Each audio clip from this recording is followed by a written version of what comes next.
What was the last time you were in a room, knew exactly what needed to be said, but watched in silence as the loudest person took control? Did you feel that silent frustration? That feeling of being invisible while authority was handed not to the most competent, but to the one who made the most noise? This experience is not a coincidence, it is a symptom. Our society operates under a dangerous fallacy. It confuses volume with value, extroversion with competence.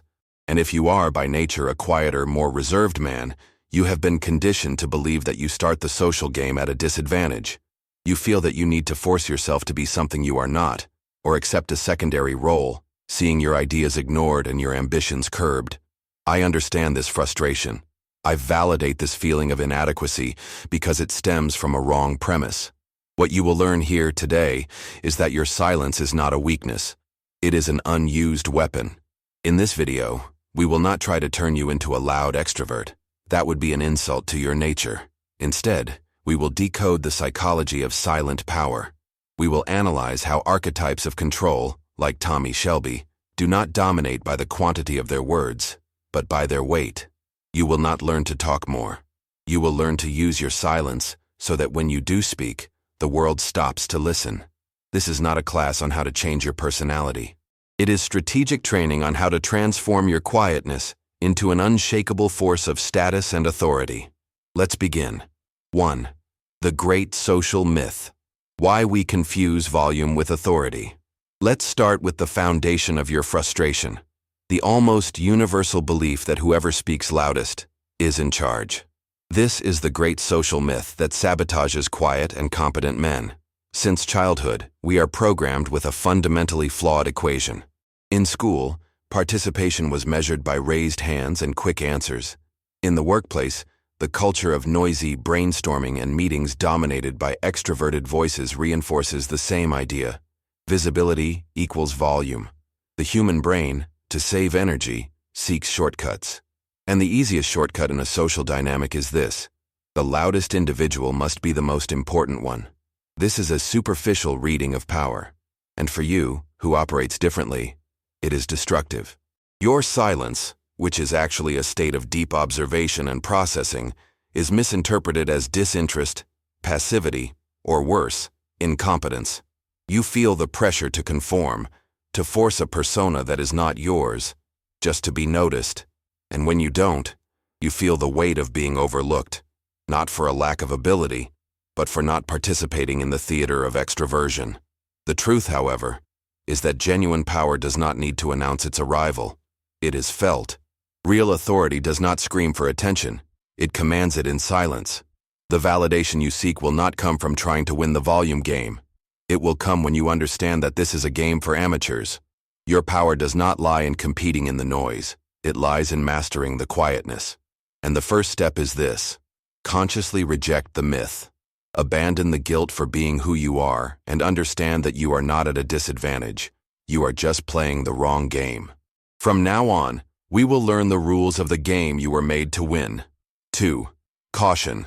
The fine line between strategic silence and invisible passivity. Now, a crucial distinction. Before we move on to tactics, we need to be brutally honest. There is a chasm between the silence that projects power and the silence that screams submission. Confusing the two is the mistake that keeps most quiet men exactly where they are, invisible. Passive silence is born from fear. It is the quietness you use as a shield when you fear judgment, criticism, or confrontation. It is not speaking in a meeting for fear that your idea will be dismissed. It is remaining quiet when someone interrupts you, to avoid friction. This silence is reactive, not deliberate, and your body language betrays you. The averted gaze, the shrinking posture, the tension that shows discomfort. This silence does not build respect. It leaks status and signals to everyone in the room that you would rather not be there. Strategic silence, on the other hand, is a weapon. It is a conscious choice. It is the calculated 3-second pause you take before answering a complex question, communicating that you think before you speak. It is your ability to listen attentively in a negotiation, not because you have no arguments, but because you are gathering intelligence, waiting for the moment of maximum impact. Your energy is calm, your presence is solid. You occupy your space without apology. Think about this. Your boss questions your project in front of the team. The passive response is silence accompanied by an immediate defensive justification, almost an apology. You lose control of the situation. The strategic response is to receive the question, maintain eye contact, take a deliberate pause, and then begin your answer calmly. This small window of silence changes the entire dynamic. It communicates that you are not shaken, that you are in control of yourself and, therefore, of the situation. The line that separates the two is intention. One is escape, the other is control.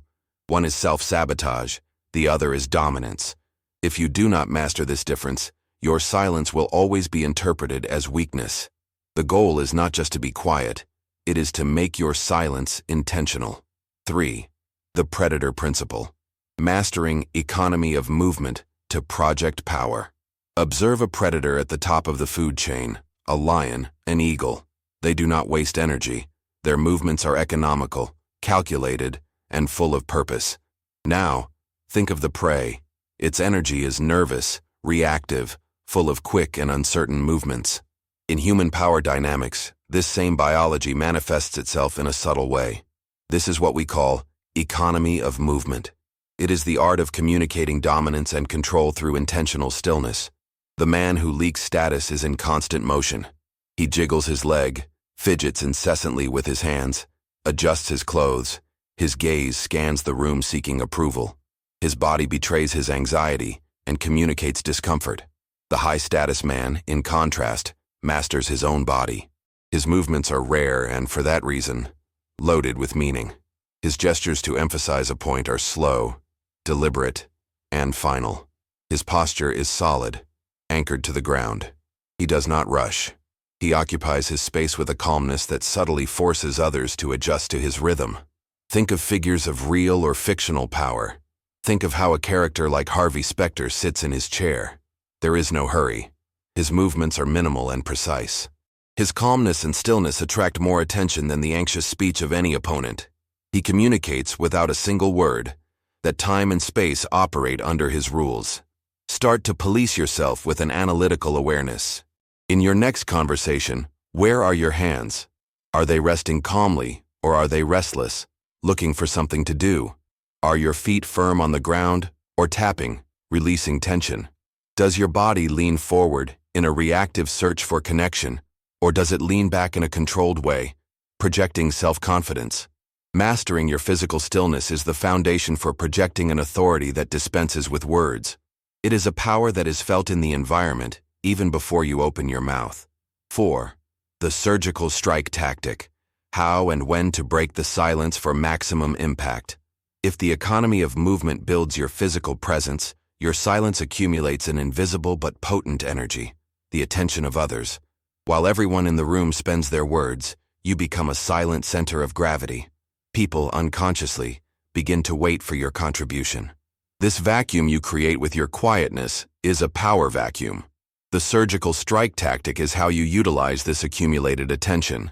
The goal is not to enter the discussion, it is to end it.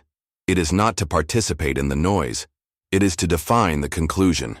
Your verbal intervention, therefore, must be rare, precise, and decisive. When you finally break the silence, the instinct might be to raise your voice to be heard. Resist. Maintain the same calm and measured tone. The strength of your words will not come from volume, but from the sharp contrast with the chaotic energy of the room. And use the same economy you apply to your movements. Your sentences should be short and assertive. Authority lies in conciseness. The moment for the strike is equally critical. It arises when the conversation becomes circular, when everyone is repeating the same points. While others are stuck in the details, you intervene to redefine the frame of the issue. It is the moment when a single incisive question can change the direction of everything. In the midst of a heated debate about how to solve a problem, an intervention from you like, "We are all focused on the solution, but have we validated if we are solving the right problem?" has the power to freeze the discussion and force everyone to operate within your new frame of reference. This is the strategy of figures like Harvey Specter. He lets his opponents exhaust their emotional and verbal ammunition. He observes, analyzes, and identifies the central flaw in their argument. Then, he does not offer a long counter-argument. He delivers a single verbal blow that exposes the fundamental weakness. He does not enter the fight, he ends it. Always remember this law of social power. The value of your words is inversely proportional to the frequency with which you use them. By becoming surgically selective, you train the people around you. You teach them that when your voice fills the silence, it is an event. It is meant to be heard. 5. The neuroscience of gravitas. Why a calm nervous system intimidates more than a loud voice. So far, we have talked about tactics and behaviors, but why is calmness so magnetically powerful? The answer is not just social, it is neurological. It lies in the wiring of your nervous system and how it interacts with the nervous system of everyone around you. Think of your body operating in two distinct modes.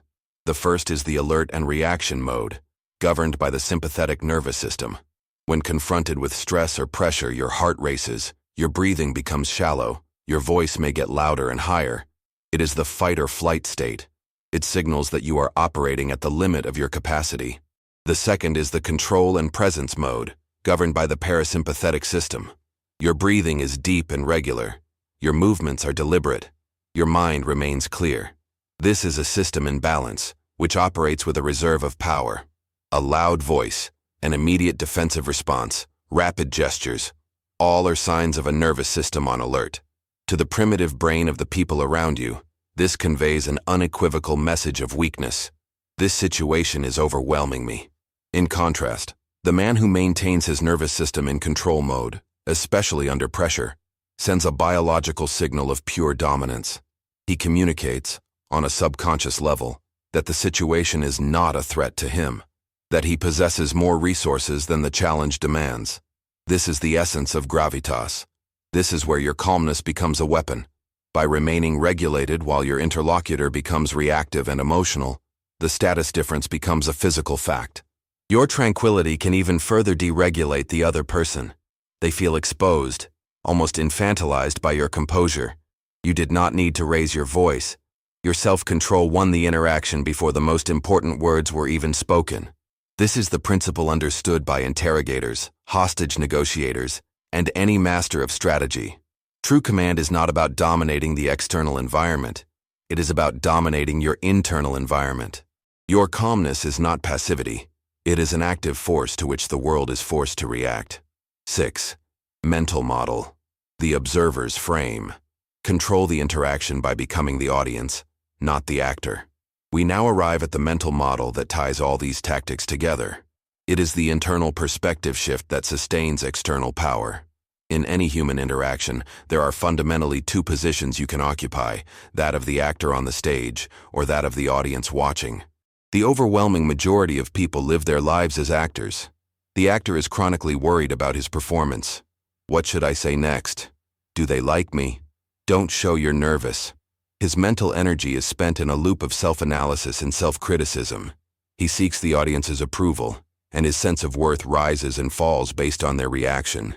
It is an inherent position of anxiety, submission, and low status. The observer, on the other hand, operates from a completely different frame of power. He is not worried about being judged. He is the one who evaluates. He leans back in his chair and watches the play. He analyzes the actor's performance, his motivations, his inconsistencies, his needs. Power never resides with the performer who needs applause. It resides with the audience that decides whether to applaud or not. This is the most potent psychological switch you can flip. Before entering any social situation, a work meeting, a first date, a negotiation, you make a conscious decision. I am not here to be evaluated. I am here to observe and understand. Instantly, you transfer the burden of performance from yourself to the other person. Your social anxiety dissipates because if you are not being tested, there is no way to fail. Your mental energy, previously hijacked by doubt, is now freed for a higher purpose. Analysis. You become genuinely curious about others. What really motivates this person? What does their body language reveal that their words try to hide? You cease to be the object of study and become the student. You stop feeling invisible because you are too busy observing. This is control in its purest form. It is not about manipulation, but about mastering the only frame that, in the end, truly matters, that of your own mind. By becoming the observer, You stop reacting to the social game and start watching it from a position of power, calm, and command. The power you so desperately seek will not be found by trying to become louder. It will be forged by refining your silence until it becomes denser and heavier than anyone else's empty words. What we have seen today is not a list of tricks. It is an integrated system. It is the economy of movement that anchors your body in unshakable authority. It is the surgical strike with words, ensuring that your voice, when used, reshapes reality.